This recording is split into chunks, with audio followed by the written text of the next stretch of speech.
Okay, we are about to start with our webinar today about serverless computing. We will wait a few minutes and we will start with it. And today Alejandro Ochoa is going to talk with us about serverless computing and different things related with it and how we can apply it. In a way, what we want with this is to tell you about what we know, where are we, and you to understand a little bit more about serverless computing. And if you have any question, we are open to it. So, who we are Huenei IT company. We are an Argentina founded company in 1995 with more than 25 years working in Latam, with more than 350 professionals. And of course, between those professionals, they manage different technologies. And we are quite proud of our methodological approach. And in a way, we are growing in Latam and at the same time starting to grow in the States. So with more than 100 clients between startups and enterprise, well, we think we are ready to get into the States, Canada, and abroad in order to work with you people. So in a way, this is a brief resume about us. I would like now to introduce you to Maria Alejandra Ochoa. She is our computer engineer and service delivery manager. So, hi Maria Alejandra, how are you? Hi, how are you? Fine, thanks. So, well, Maria, here we are. Okay. It's all yours. Okay. Well, hi everybody. Thanks to participating in this webinar. Let's start with the concepts. Let's look at the different ways the provider offer cloud services.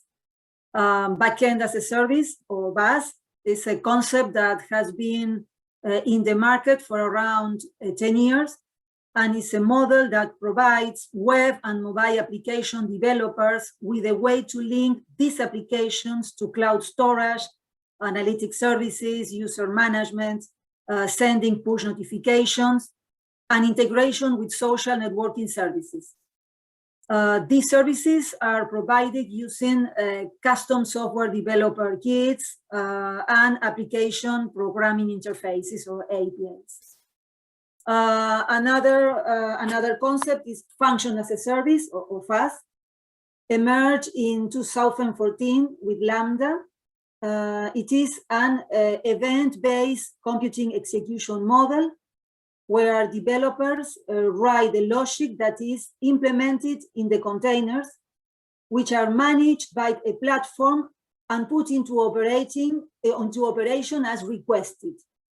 Unlike BaaS, it offers a greater degree of control to developers who create custom applications rather than relying on a library or pre-designed services.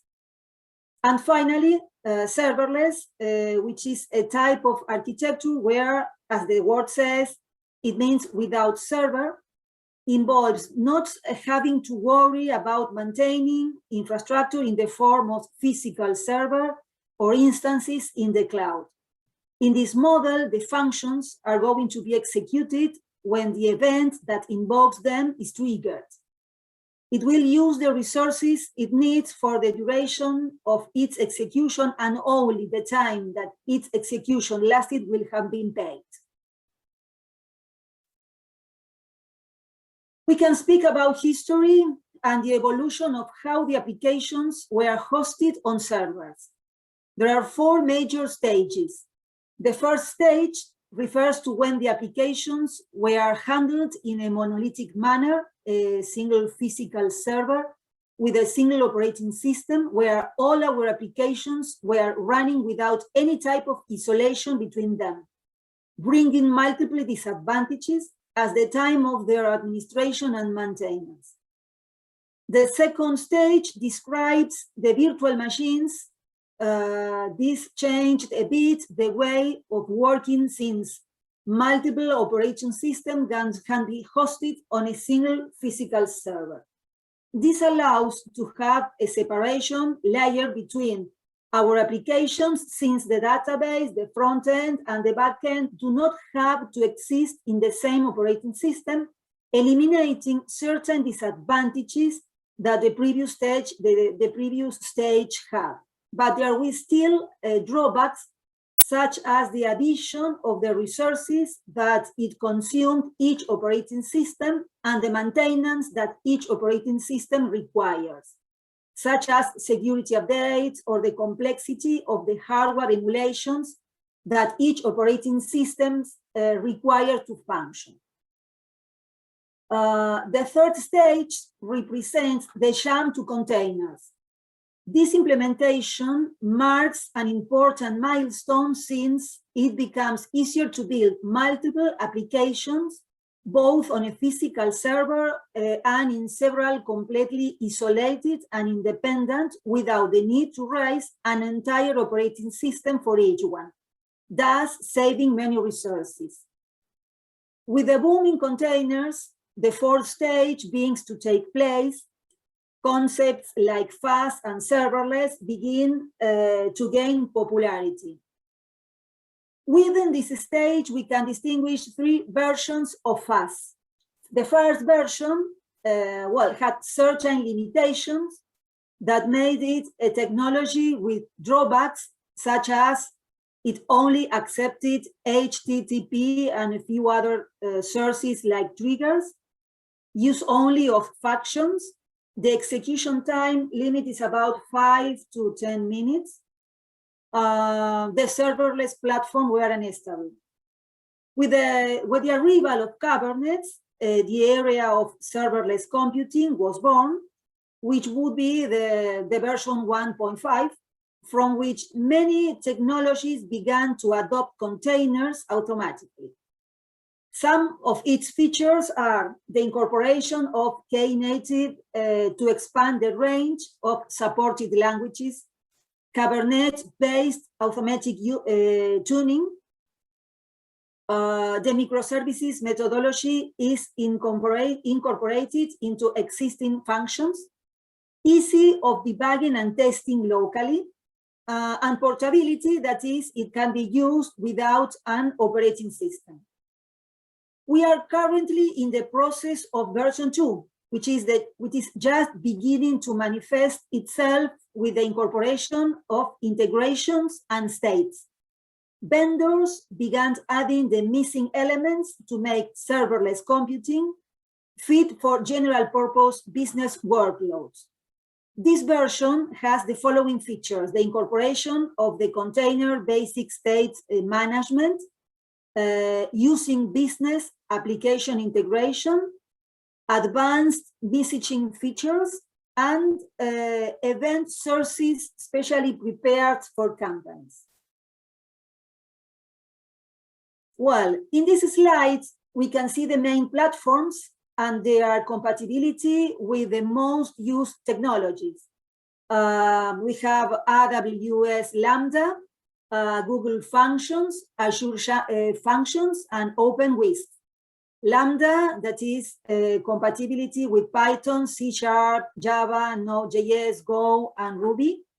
Google Functions only with Python, Node.js, and Go. Azure Functions, one more, C#, Java, Node.js, and .NET. And OpenWhisk with all of them, unless with C#.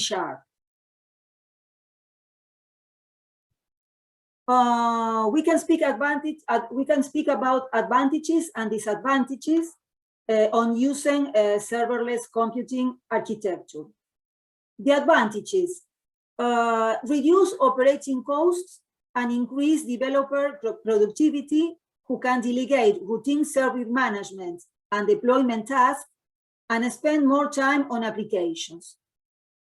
It makes easy to adopt a DevOps approach since developers do not have to worry about defining the infrastructure required to deploy their applications. Operational costs are reduced as you can pay for cloud processing time as needed, rather than running and managing your own servers all the time. And disadvantages, the restrictions imposed by cloud providers to interact with their services condition the flexibility and customization of the applications.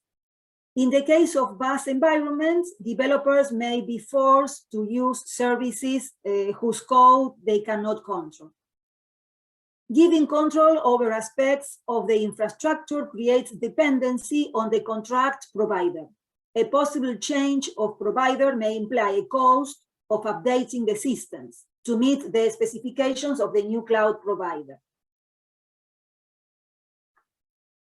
Well, here we can see an example of a basic architecture with serverless. This is a simple example of a web application, for example, that provides weather reports. It is a classic example of a web application with a front end, a back end, and a database. We would use the Amazon S3 services for the front end. This service is a storage of static content that we could also use to save multiple types of files. The service layer would be divided into public and private layer. We would install the public layer in an Amazon API gateway service, which will oversee sending and returning information to the user to their browser, while the private service layer would be hosted in a Lambda service who will manage the information against the database, which will be hosted in an Amazon Dynamo database service. In this model, the API gateway and the Lambda services are serverless of the fast type. That is, the code is delivered to them as a function that they execute on demand. And Amazon S3 is a serverless BAS service since the provider offers a platform which will interact through its API. Being a serverless architecture, there would be no scalability problems since the provider will manage the execution of the resources automatically, and it would only be paid for the times these functions are involved. We can now compare how the code runs. Let's see the first how it behaves in a traditional mode. We would have an instance with its own operating system. This instance represents our physical machine or a virtual machine. Within this instance, the functions are all running at the same time, whether or not they are in use. If one of the functions requires more resources, the entire instance is replicated by horizontal scaling. That is, the entire instance is cloned. Not only are functions that require no more resources replicated, but a second operating system and the load balancer settings are replicated to distribute the workflow between both instances. In this slide, we can see how code execution is optimized by implementing microservices. It is no longer necessary to clone instances. The functions, when they require more resources, are replicated independently of the other functions. If, for example, the login function is in a high demand, it replicates itself as many times as necessary. This is still an instance that we must update, monitor security, monitor resources, configure and install dependencies. This is still an extra workload that can be saved with a serverless model. Finally, in FAS, the code is delivered to the service provider in the form of a function. This code is waiting for some previously defined event to be triggered and the function is activated. These events can be HTTP requests, database events, queue services, monitor alerts, file uploads, schedule events, etc. Once the event is received, the function is executed inside a virtual container. After completing its mission, the container is shut down until an event is triggered again. Okay, how to configure, how we can configure a serverless in your code. Well, here we have the classic hello world. In the first part of the code, it is described the global settings such as the provider, the language to execute, the region where the code will be executed, and the role or permission of the function. In the next part, it is described the declaration of the function to perform, defines the file to be invoked to run hello world, the name of the serverless function, and the resources to use initially. And in the last part, it is described the events that will trigger this function. In this case, an HTTP request. We can speak now about when it is convenient and when it is not convenient to use or to configure a serverless computing. It is convenient when, if we need to run tasks on demand, you will only be charged for their execution. If we need to automate your infrastructure, such as an automated disaster recovery response. If we need to process data on demand, for example, to convert units of measures. If we want to show data statistics, but not in real time because they have an execution delay, each opens a new virtual container. The response times have no impact on the user experience. And when we can say that it is not convenient, when we have to develop critical processes that require more than 15 minutes to be executed, since the virtual container is killed 15 minutes after being started. When regular response time are required, as container start times may vary, the containers do not have a regular time to trigger. When we must run processes that require pipelines. In serverless, it is complex to orchestrate multiple serverless containers. In infrastructure as a service, cloud computing models, users contract and pay for a permanent infrastructure configuration to run their applications. The user should be responsible for expanding capacity during peak periods and reducing it when it is no longer needed. The cloud infrastructure required to run the applications remains active even when they are not being used.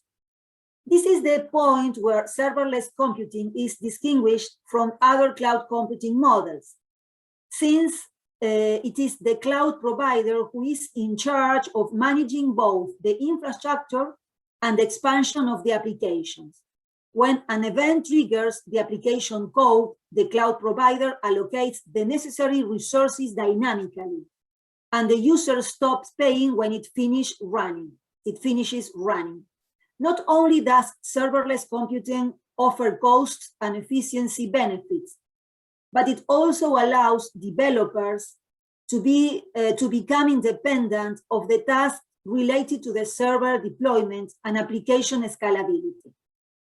The cloud service provider is responsible for managing an operating system and execution security patches, load balancing, managing capacity, adapting resources, keeping logging and monitoring the system. Well, we can finish summarizing the most important features of serverless computing. The provider is responsible for managing the infrastructure and the expansion of the applications. Applications only start when an event is fired. The provider allocates the necessary resources dynamically. the user stops paying when the functions finish executing, offers efficiency and cost benefits, and developers focus on their code and don't worry about server implementation and scalability of their applications.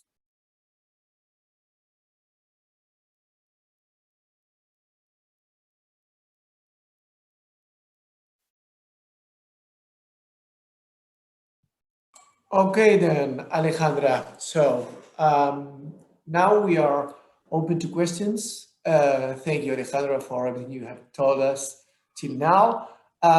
Here I have a few questions. The first one is, can a serverless architecture be combined with other types of cloud architecture?